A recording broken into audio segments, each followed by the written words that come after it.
What is up, guys? Eric here with Team Eccentric, and I'm bringing you guys my updated Mermail deck profile following the new ban list that recently came out.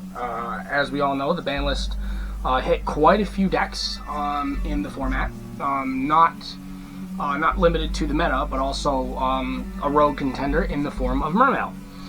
It banned the barrier statue, which was our main win condition going first. So, we have to kind of change lanes a little bit and do something different with the deck. A lot of people are trying out different builds, doing different things with the deck. Some people are playing the ice barrier stuff with General Raiho, which I did test a little bit myself, and will say that it's decent, but it's not my favorite version. Some people are doing a more like mid-range kind of build where you try and go into Ravenous, draw a bunch of cards, and then just like disrupt your opponent as they try to crack your board. And then some people are doing what I think is going to be the best version, which is playing the next new water flood, not new, quote unquote, but new, quote unquote, water floodgate that we're going to play. So we'll get right into it, and I'll just show you guys my list in terms of theory crafting, and we'll just go from there. So to start it off, obviously we have the core Mermail Atlantean engines. So we have triple Neptibus, triple Dragoons, triple Rhine, triple Teus, triple Squad, double Poseidra, and double Pike, and then one heavy infantry. So that's obviously like the standard engine, right? I mean, we have everything we need here. I think this pretty much sums up the Mermail Atlantean engines, right? So then for the extra waters, we have the Mooling Glacier, obviously. We have the Coelacanth that I finally got in Ultimate Rare. Really nice. Then we have the Deep Sea Minstrel. We have the Butterfly Fish, which is a card that I wasn't playing before. I always kind of disliked this card at first, but now with the build that we're playing, we need to be able to extend. And the Friller Rabka just doesn't do what we want it to do anymore with Barrier Statue being banned. So the Butterfly Fish is at the very least a really good extender. Then we're playing we're still playing the Gluttonous Reptolfin Greethus as the level 3 tuner. And then this is the new Water Floodgate, the Testudo Erat Newman. So this card basically states that neither player, while it's on the field, can special summon monsters with 1800 or more attack. And it has 1800 defense. So there's, it's not as oppressive as the Water Barrier statue, but it's still pretty good. I think it's actually a lot better into Dracotail, particularly because Dracotail had a water that they could summon in Gulamel, so they could just break the barrier statue pretty easily by just summoning the Gulamel, and this prevents them from even summoning Gulamel in the first place.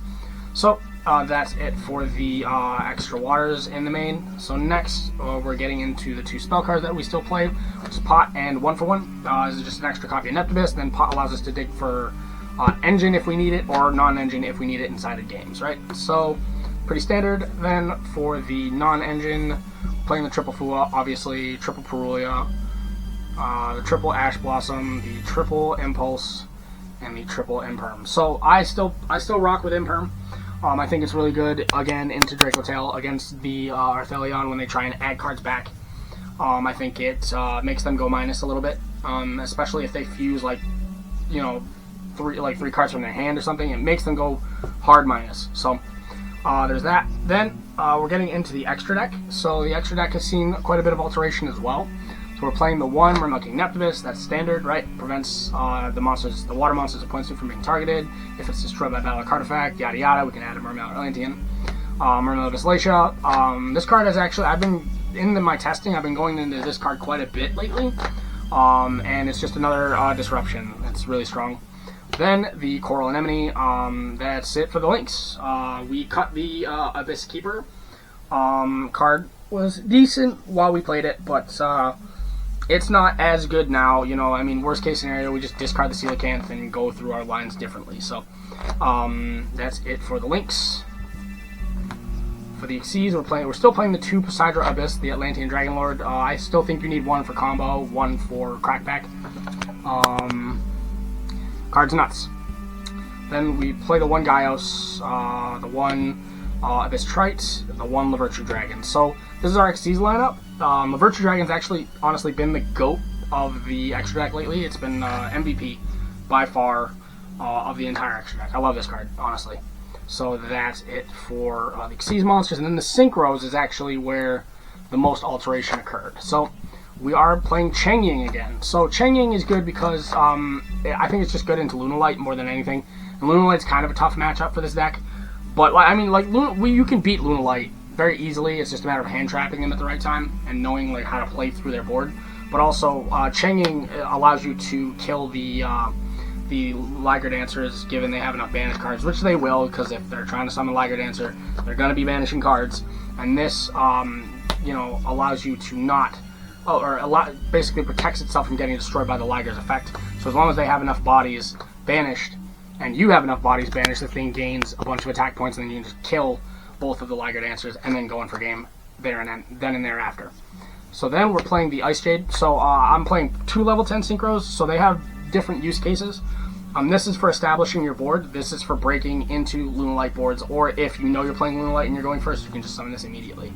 So these are the 2 cards that I use in those particular scenarios. Then we have Trishula, Dragon of the Ice Barrier, which actually has a little bit of relevance based on a particular monster that I'm playing in the side deck that you'll see. So yeah, Trishula is really good. Plus, hand looping is definitely a thing now, and Trishula does allow you to do that a lot easier. Obviously, as well as it allows you to shuffle cards back into your opponent's deck with Prima Donna's Grave Effect. There's a lot of like not new necessarily, but more you know, convoluted and kind of complicated you know, tips and tricks to this deck, I guess we'll say. I'm also playing one Ravenous Crocodile. Obviously, get draws, pop cards, Adamantipate, Risen Dragite, Spell Trap Negate, Prima Donna because you summon the Floodgate, and then the White Aura Moceros because it's an extension tool. So that's it for the Synchro lineup. I think it's pretty decent. It gives you a lot of versatility in terms of which Synchro you need in which particular scenario. So yeah, I think the extra deck's pretty solid. And then last but not least, this is kind of a theory crafting side deck. So like, obviously don't take this with you know, don't take this for gospel. But this is what I think I'm gonna be testing in the coming weeks and months. And obviously when the first Penguin comes out, I'm gonna try and get a playset of those as well and kind of do some testing with those. But for right now, well, we're also doing Droll and Lockbird in the side. Double Minstrel on the side, obviously, for going first. We are playing Marksman in the side, because Marksman is good against Draco Tail, it's good against back row decks. And this is the card that I was mentioning in regards to Trishula, is the Warlock of the Ice Barrier. So this card, while it's on the field, is essentially anti-spell fragrance as long as you control another Ice Barrier monster. So when you hand loop with Trishula, you'll summon this off of Prima Donna if you know you're going against a deck that activates a lot of spell cards, and you know they have a lot of spell cards in their hand, i.e. Draco Tail. You can literally just make them set all their cards, and then when it's your turn, you can just like banish all of them or destroy all of them and get rid of them. So there's that. Then for the rest of the side deck, we are playing triple Dark Ruler No More. We're playing the Abyss Scale Mizuchi and the 1 Talons. So I think Dark Ruler is kind of in a weird spot right now, but I think it's still it's going to be decent against Elven Notes. And that's something we definitely want to prepare for, right? And then obviously these are for going first. Then, last but not least, is 3 Evenly Matched, because I think Evenly Matched is good into Branded. It's decent into Draco Tail, but I think it's better into, like, pure Branded. And I think that deck's actually going to be seeing some play as well. And then, last but not least, is another going first card, is the Lavirtue Stream. This is more for Chaos Angels and cards that can only be outed by spells and traps. So that is it for my Mermail deck profile currently. You guys, let me know what you think in the comment section below. I am also actually getting a chest rig for this camera so that you guys can witness some POV games with my Mermails and see kind of like, you know, the thought process behind playing this deck. And then if you guys decide, you know, maybe it'll influence you guys to pick it up yourselves. But yeah, so that is my Mermail deck profile as of you know, the new ban list with the barrier statue ban. And until the first Penguin comes out, which should be soon. I should be getting copies at pre-release, which will be interesting because I will be testing those. So, as I said, let me know what you guys think in the comment section below. and I really appreciate the views you guys give us. Eric here with Team Eccentric. I'm signing out. Peace.